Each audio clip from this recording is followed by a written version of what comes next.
Assalamualaikum warahmatullahi wabarakatuh dan salam sejahtera. Hari ini Rabu 5 Agustus tahun 2020. Kita akan mempelajari tentang sistem gerak pada manusia, hewan, dan tumbuhan.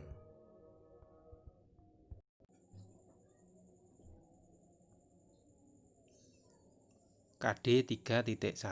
Tujuan pembelajaran hari ini, siswa mampu mempelajari sistem gerak manusia, hewan, dan tumbuhan.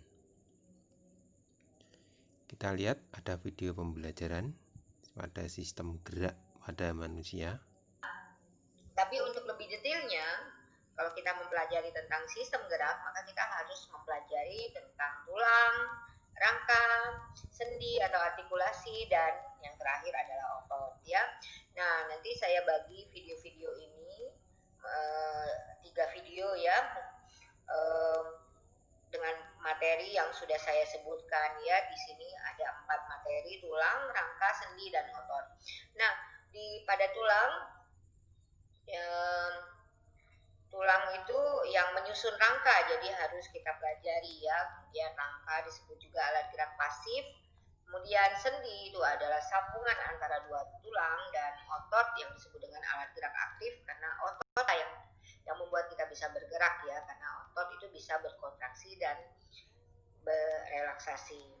Nah, mengenai tulang kita akan belajar dari A sampai F ya. Nah, dari A sampai E itu yaitu nama Latin tulang itu biasanya dipelajari waktu SMA ya. A dengan F itu osifikasi, yaitu pengerasan tulang atau penulangan, itu dipelajari waktu SMA. Sedangkan yang B sampai E, nama-nama tulang, kemudian jenis tulang, bentuk dan bagian-bagian tulang keras, gangguan dan kelainan tulang, itu sudah mulai dipelajari dari SD ya. Oke. Kemudian rangka, kita harus tahu mengenai pengertian dan guna rangka. Ini juga di SD dan SMP. Kemudian jenis-jenis rangka manusia. Kemudian materi mengenai sendi itu adalah jenis-jenis sendi, gambar sendi, dan penyusunnya. Ini juga sama, mulai dari SD kalian sudah belajar ini ya. Kemudian otot. Nah, otot ini banyak yang belum kalian pelajari waktu SD. Jadi SD, SMP cuma dipelajari jenis-jenis otot ya. Kemudian otot antagonis, cara kerja otot antagonis ya. Nah, tapi mulai dari C sampai G, misalkan mekanisme kerja otot, sumber energi untuk kontraksi otot ya. Kemudian gambar serabut otot, kelainan otot, kemudian origo dan insersi. Ini biasanya saat SMA kalian pelajari. Jadi mengenai materi sistem gerak ini, kalau saat SD dan SMP kalian sudah mengerti, maka pas saat SMA materi ini hanya perlu tambah sedikit saja. Jadi gampang kan mempelajarinya? Yuk kita mulai belajar yuk. Pengertian dan guna rangka. Sebelum kita membahas lebih jauh lagi tentang sistem gerak, maka kalian harus tahu pengertian rangka. Nah, rangka itu adalah kumpulan dari beberapa tulang yang membentuk struktur sendiri ya, seperti struktur tengkorak, struktur tubuh, struktur anggota gerak ya, lengan dan kaki ya. Nah, jadi kalau kita mempelajari tentang rangka, maka kita juga akan mempelajari tentang tulang, karena rangka itu adalah kumpulan dari tulang-tulang. Dan untuk membentuk tulang menjadi rangka perlu ada lem atau sambungannya yang disebut dengan sendi atau artikulasi. Nah, untuk adik-adik SD dan SMP materi ini paling sering keluar ya. Nah, kemudian kalian harus tahu guna rangka ya. Ini SD sering banget keluar guna rangka ini ya. Nah, yang pertama itu adalah untuk menopang tubuh ya. Jadi kita bisa berdiri itu karena ada rangka. Kemudian memberi bentuk tubuh dan menegakkan tubuh. Jadi kalau tubuh kita pendek atau tinggi, itu memang sudah terbentuk dari rangka tubuh kita. Kemudian yang ketiga adalah tempat melekatnya otot lurik. Ya, karena otot lurik itu melekat di rangka, maka rangka itu disebut alat gerak pasif, ya. Jadi berhubungan dengan guna rangka yang keempat, ya. Ya, kemudian rangka itu otot, maksud saya otot itu adalah alat gerak aktif, ya. Kemudian yang keempat yang tadi masih berhubungan dengan yang ketiga, yaitu rangka adalah alat gerak pasif. Kemudian yang kelima, melindungi rangka itu melindungi organ dalam tubuh yang penting-penting, ya. Misalkan rangka tengkorak itu melindungi otak kita, ya. Kemudian rangka tubuh tepatnya di rongga dada, dia melindungi paru-paru dengan jantung. Kemudian panggul, ya, itu melindungi alat-alat reproduksi. Oke, kita masuk ke nomor 6, yaitu tempat pembentukan sel-sel darah atau disebut dengan homopoiesis atau juga dengan hematopoiesis, ya. Itu adalah peristiwa pembentukan sel-sel darah. Contohnya misalkan eritrosit, ya. Peristiwa pembentukan eritrosit itu disebut dengan eritropoiesis. Itu terjadi di sumsum merah tulang pipi dan pipa, ya.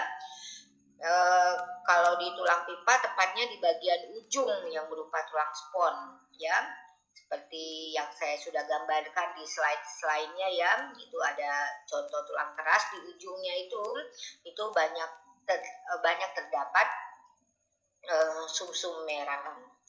Nah, selain eritrosit, leukosit juga dihasilkan di sumsum merah tulang, ya. Selain itu, leukosit juga dihasilkan di limfa dan kelenjar limfoid. Oke. Kemudian nomor 7 itu rangka sebagai tempat penyimpanan mineral, ya. Contohnya kalsium dan fosfor. Nah, kalsium ini sangat berguna untuk kontraksi otot, nanti kita pelajari di slide berikutnya, dan pembekuan darah. Kemudian fosfor juga pembentuk ATP, ya, adenosin trifosfat. 99% kalsium itu terdapat di rangka, ya. Kemudian nomor 8, tempat pembentukan sumsum kuning. Nah, sumsum kuning ini adalah tempat menyimpan lemak. Sumsum kuning ini terdapat di bagian tengah tulang pipa, ya. Jadi kalau kalian lihat di slide mengenai tulang keras, ya, itu terdapat sumsum kuning di bagian tengahnya, di sekitar diafisis. Oke. Jenis-jenis rangka manusia. Di sini saya bagi menjadi 2, yaitu rangka aksial dan rangka apendikuler, ya. Nah, ini untuk adik-adik SMA. Kalau untuk adik SD dan SMP maksud saya, maka jenis-jenis rangka ini ada 3, yaitu rangka tengkorak, rangka tubuh, dan rangka anggota gerak, ya, baik anggota gerak bawah maupun anggota gerak atas. Itu untuk adik SD dan SMP. Nah, untuk adik-adik SMA, ya, rangka aksial ini terdiri dari rangka tengkorak dan rangka tubuh. Jadi sebenarnya sama saja, ya. Tapi kalian harus tahu apa itu rangka aksial. Rangka aksial itu adalah rangka yang membentuk sumbu manusia. Jadi kita tetap hidup ini karena adanya rangka aksial. Nah, rangka aksial ini terdiri dari rangka tengkorak kita, ya, dan rangka tubuh kita. Ini saya lihat di gambarnya, ini ada rangka tengkorak, kemudian ada rangka tubuh, ya. Kemudian yang kedua itu rangka apendikuler. Rangka apendikuler ini adalah rangka tambahan, ya, rangka tambahan terhadap rangka aksial, ya. Nah, ini terdiri dari rangka anggota gerak maupun gerak atas maupun gerak bawah. Anggota gerak atas itu kan tangan, lihat di gambarnya, ya. Kemudian ada anggota gerak bawah, ini rangka anggota gerak bawah itu kaki, ya. Kemudian termasuk juga jari-jari tangan maupun jari-jari kaki termasuk rangka apendikuler, ya. Jadi ingat, Untuk adik SMA, jenis rangka manusia dibagi menjadi dua, rangka aksial dan rangka apendikuler. Kalian harus tahu pengertiannya. Rangka aksial itu terdiri dari tengkorak dan rangka tubuh. Jenis-jenis sendi. Nah, untuk adik-adik SMP ini sering banget keluar di ulangan, maupun untuk adik SMA juga ya, untuk adik-adik SD belum ini ya. Nah, kalian yang pertama harus tahu pengertian sendi atau artikulasi. Sendi atau artikulasi itu adalah sambungan antar tulang ya. Nah, ada dua jenis sendi, tapi di buku lain juga ada tertulis 3 jenis, tapi nggak jadi masalah karena sebenarnya sama saja ya. Nanti saya jelaskan juga di sini. Jadi ada 2 jenis sendi, yaitu yang pertama sinartrosis, yang kedua adalah diartrosis ya. Sinartrosis ini adalah persendian yang tidak memungkinkan terjadinya pergerakan ya. Nah, sinartrosis ini dibagi menjadi 2, yaitu sinfibrosis dan sinkondrosis. Nah, kalau buku yang membagi 3 ya, buku yang membagi 3 itu ada lagi satu, yaitu amfiartrosis. Amfiartrosis ini hampir sama dengan, bukan hampir sama dengan sinartrosis, sinkondrosis. Jadi sama aja ya, ada buku yang membagi 2 jenis sendi, ada yang membagi 3, nggak jadi masalah ya. Jadi sinartrosis tadi ingat ya, persendian yang tidak memungkinkan terjadinya pergerakan, sedangkan diartrosis persendian yang memungkinkan terjadinya pergerakan. Cuma itu aja yang kalian hafalkan ya. Kemudian sinartrosis bagi 2, sinfibrosis ya dan sinkondrosis. Sinfibrosis itu di mana dua tulang yang terhubung itu oleh sendi dihubungkan oleh jaringan ikat fibrosa, sehingga benar-benar tidak bisa terjadinya pergerakan sama sekali ya. Itunya contohnya itu ada pada sendi-sendi pada tulang di tengkorak ya. Kemudian kalau yang sinkondrosis itu 2 tulang yang dihubungkan oleh tulang rawan ya. Jadi masih ada pergerakan. Contohnya hubungan antara segmen-segmen tulang belakang, walaupun pergerakannya cuma sedikit ya, tapi ada pergerakannya. Oke. Nah, sinkondrosis tadi saya sudah katakan bahwa sama seperti amfiartrosis. Amfiartrosis itu adalah sendi yang memungkinkan terjadinya gerakan yang sangat sedikit ya. Kemudian ini yang sering banget ditanyakan, yaitu diartrosis, yaitu persendian yang memungkinkan terjadinya pergerakan. Nah, kalian harus tahu ada 6 sendi yang termasuk dalam diartrosis ya. Itu adalah peluru, pelana, putar, kepi semua ya. Kecuali yang 3 di bawah, yaitu sendi luncur atau geser, kemudian engsel dan kondyloid atau ellipsoid ya. Nah, sendi peluru yang namanya juga peluru ya, dia memungkinkan pergerakan ke segala arah. Nah, contoh di gambarnya itu, contohnya lihat kalian ya, sendi peluru di mana tulang yang satu itu seperti seperti lumpang gitu ya. Kemudian satunya lagi seperti alat untuk menggerus cabai gitu ya. Nah, itu sendi peluru. Jadi dia memungkinkan pergerakan ke segala arah. Ya. Jadi contohnya pastinya ya antara lengan atas dengan tulang belikat itu adalah sendi peluru. Kemudian ada pelana. Ini memungkinkan pergerakan berputar tapi tidak ke segala arah. Contohnya hubungan tulang telapak tangan dengan jari tangan. Ya, ini lihat di gambarnya sendi pelana ya, seperti pelana kuda nih gambarnya. Oke. Kemudian sendi P lagi, yaitu putar. Ini sendi yang memungkinkan gerakan berputar ya. Jadi tulang yang satu memutari tulang yang lain ya. Itu contohnya adalah gerakan tulang atlas dengan tulang tengkorak ya. Ini lihat gambarnya, sendi putar ya, seperti ada satu tulang mengitari tulang yang lain ya. Tulang di tengah-tengah ini seperti tulang atlas, sedangkan yang mengelilingnya adalah tulang tengkorak ya. Kemudian ada sendi luncur, itu memungkinkan gerakan berputar pada bidang datar. Contohnya adalah hubungan tulang-tulang pada pergelangan kaki. Kemudian ada sendi engsel, ini paling gampang mengapalinnya ya. Ini memungkinkan gerakan cuma satu arah, kayak engsel pintu saja nih ya. Nah, ininya juga contohnya paling gampang juga, siku dan lutut itu pasti itu adalah sendi engsel.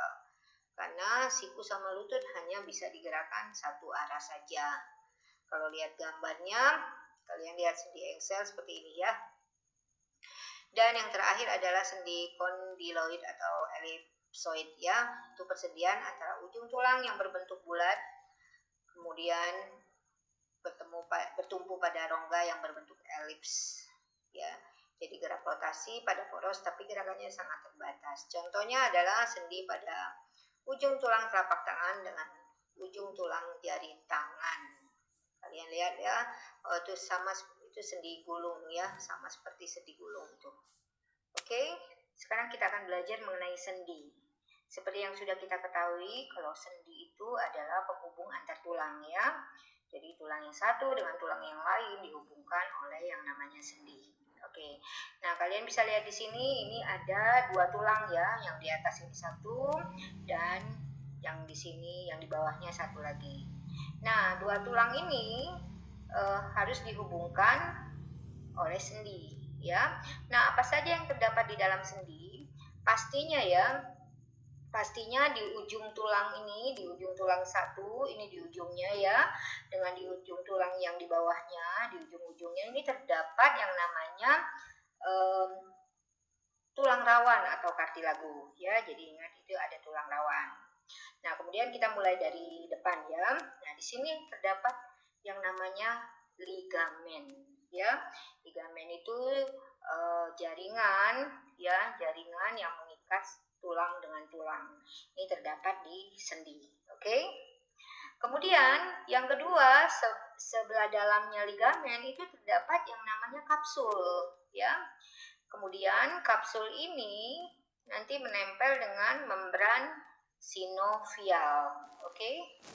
Jadi ini di dalamnya ligamen terdapat yang namanya kapsul. Kita lanjut video sistem gerak pada hewan. Pelajaran kita adalah pertama menjelaskan keterkaitan bentuk tubuh dengan kecepatan gerak hewan.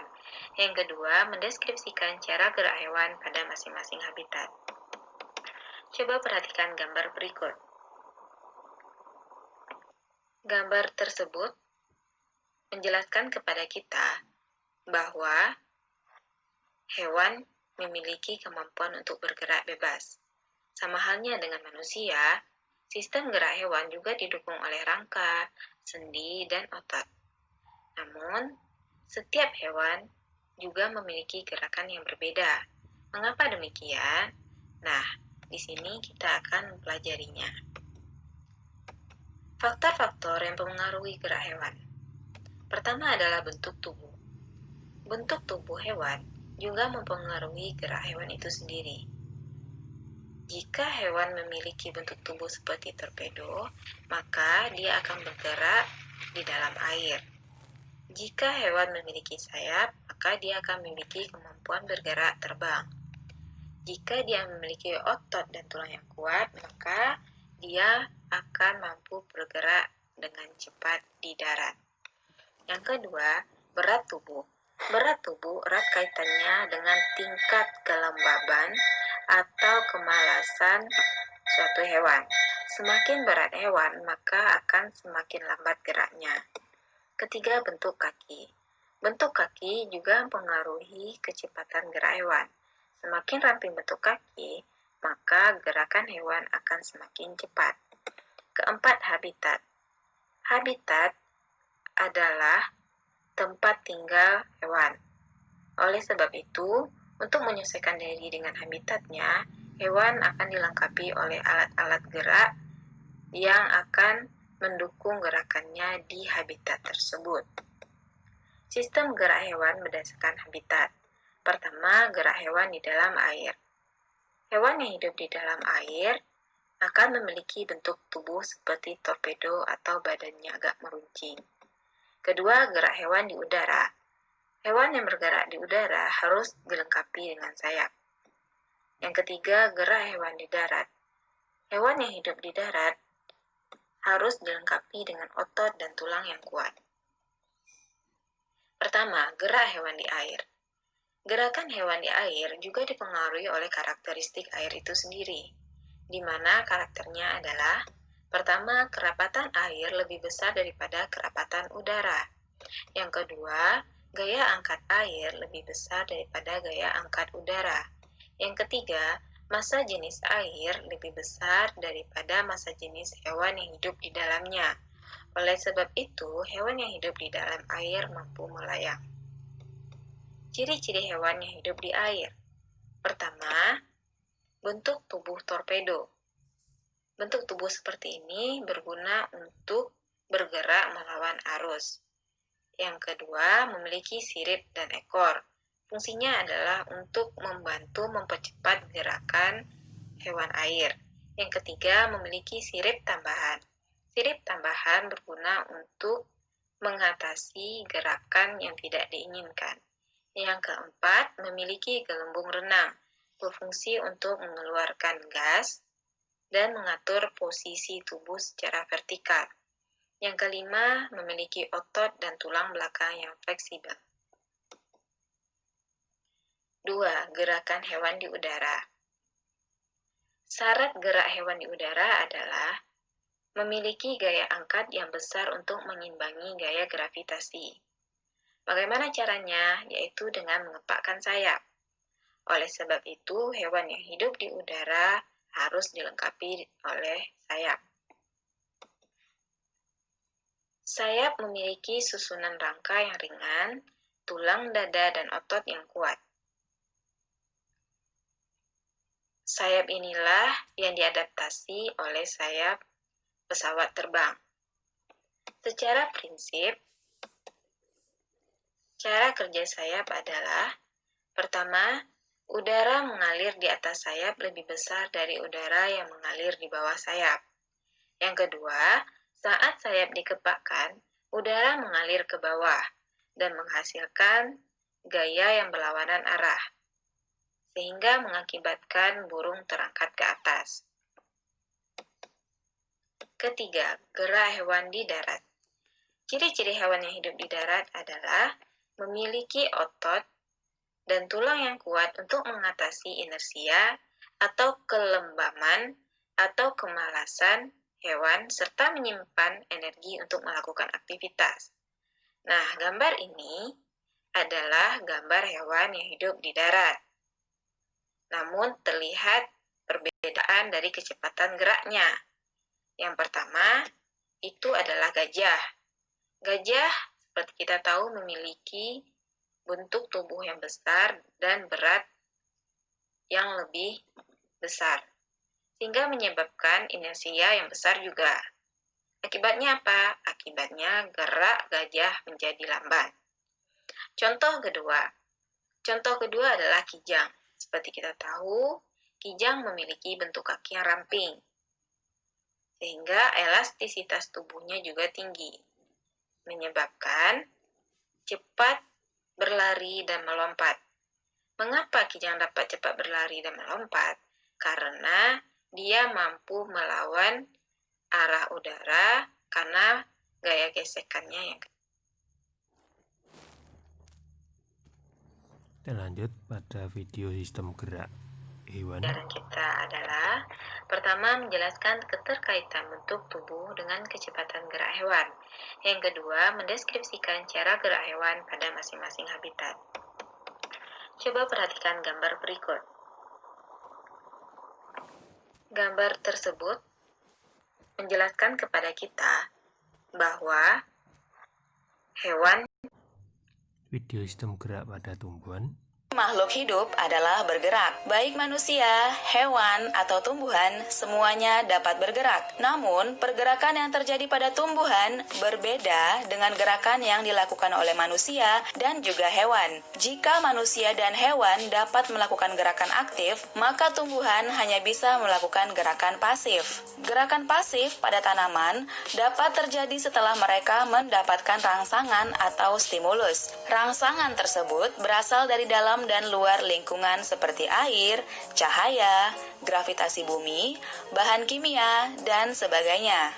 Berdasarkan dari sumber stimulasi, macam gerak pada tumbuhan dapat dibagi menjadi dua, yaitu gerakan endonomis dan gerakan esionom. Gerakan yang pertama yaitu gerakan endonomis.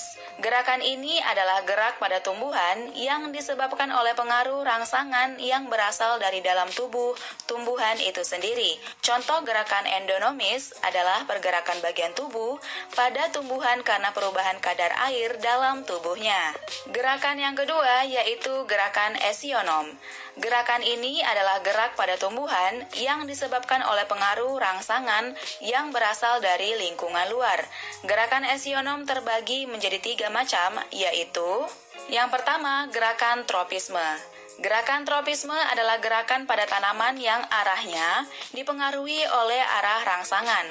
Gerakan ini dibagi kembali menjadi 2, yaitu gerakan tropisme positif dan gerakan tropisme negatif. Dikatakan sebagai gerakan tropisme positif ketika arah gerakan tanaman dekat dengan sumber rangsangan, dan dikatakan sebagai gerakan tropisme negatif ketika arah gerakan tanaman menjauh dari sumber rangsangan. Gerakan tropisme dibagi menjadi 5 macam, antara lain sebagai berikut. Gerak fototropisme adalah gerak tanaman yang disebabkan oleh pengaruh rangsangan cahaya. Contohnya tanaman yang diletakkan di ruangan dekat jendela. Cabang dan batang tanaman tersebut akan tumbuh ke arah cahaya yang masuk melalui jendela. Kemudian gerak geotropisme adalah gerakan tanaman yang disebabkan oleh pengaruh rangsangan gravitasi bumi. Contohnya gerakan akar yang tumbuh secara vertikal menuju pusat bumi. Yang selanjutnya gerakan hidrotropisme, yaitu gerakan tanaman yang disebabkan oleh pengaruh stimulasi sumber air. Contohnya, gerakan ujung akar yang mengarah ke sumber air. Lalu gerakan kemotropisme, yaitu gerakan tanaman yang disebabkan oleh pengaruh rangsangan kimia tertentu. Contohnya adalah pergerakan ujung akar ke arah pupuk kimia. Lalu yang terakhir yaitu gerakan tigmotropisme yang sering disebut haptotropisme. Adalah gerakan tanaman yang disebabkan oleh pengaruh rangsangan sentuhan atau persimpangan. Contohnya adalah gerakan memutar di ujung sulur tanaman seperti yang terjadi pada buah semangka, anggur, dan lain sebagainya. Nasti. Gerakan nasti adalah gerakan pada tanaman yang arahnya tidak dipengaruhi oleh arah rangsangan yang datang. Artinya, arah gerakan tanaman yang mengalami gerakan nasti dapat terjadi secara acak. Gerakan nasti terbagi menjadi 5 macam, antara lain sebagai berikut. Gerakan fotonasti adalah gerakan nasti yang disebabkan oleh pengaruh rangsangan cahaya. Contohnya adalah gerakan bunga mekar pada siang hari dan akan menutup pada malam hari.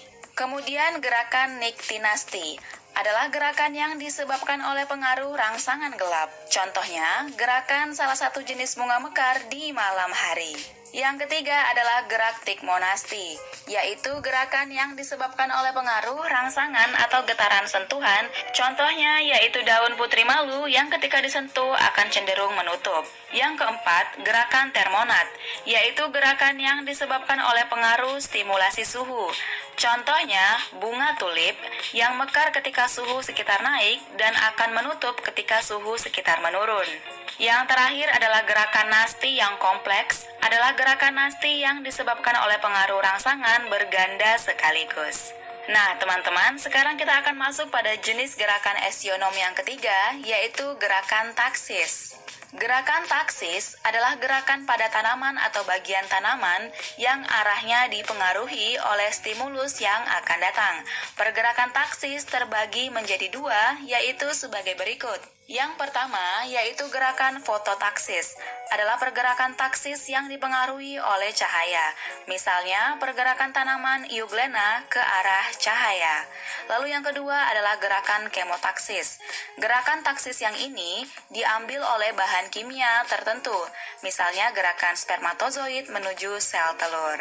Nah, itu dia teman-teman mengenai macam-macam gerak tumbuhan yang terbagi menjadi dua berdasarkan dari sumber stimulasi, yaitu gerakan endonomis dan gerakan esionom yang terbagi menjadi 3 jenis kembali, antara lain gerakan tropisme, gerakan nasti, dan juga